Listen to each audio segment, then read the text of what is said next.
Dal y fideo. No. Dal y fideo. Just yn rhaid peth, mo. Ni di trai. Ba.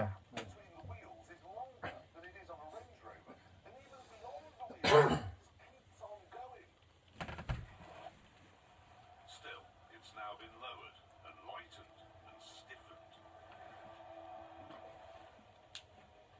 So theoretically, it's become a proper, no-nonsense road racer. It even has a button marked race on the dashboard. Ooh.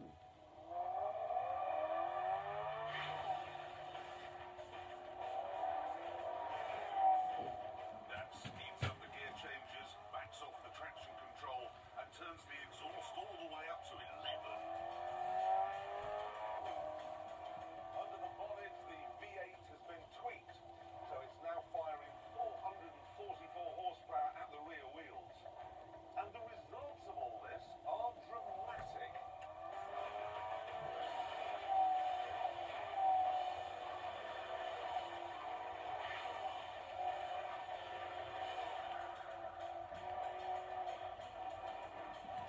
The standard car is like a duvet on a hot night, flopping about everywhere, being annoying.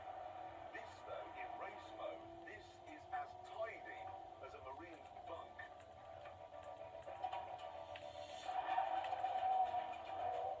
You can sense that the suspension is doing battle with the bulk of the thing. But you can also sense it's a battle the suspension is winning. There's a majesty to the way this car drives. It feels like it has a soul too.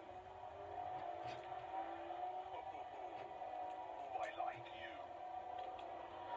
Oh, and Jim Walsh was wrong, because my Maserati actually does 187.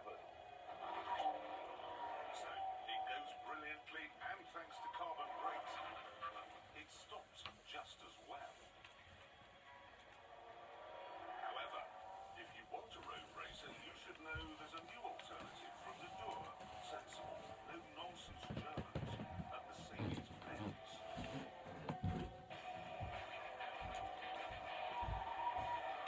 This is the C63 Black. It's the latest plunge into the world of insanity from the skunk works deep inside the bowels of AMG.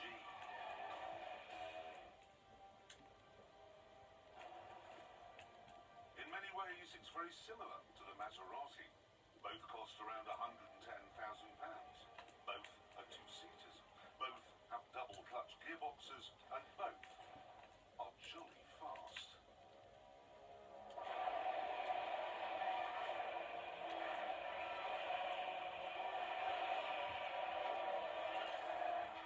But there are differences. Big ones.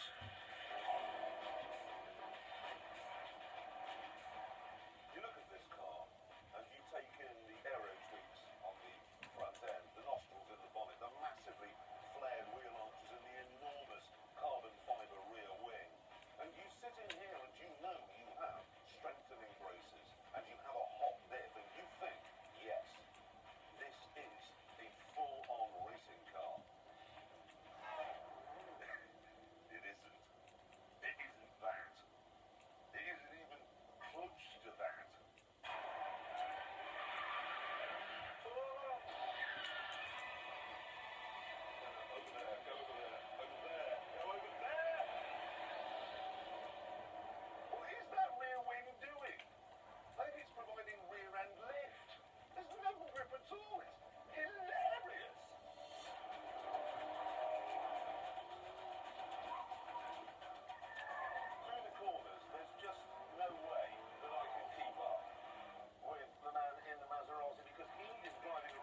even if you ignore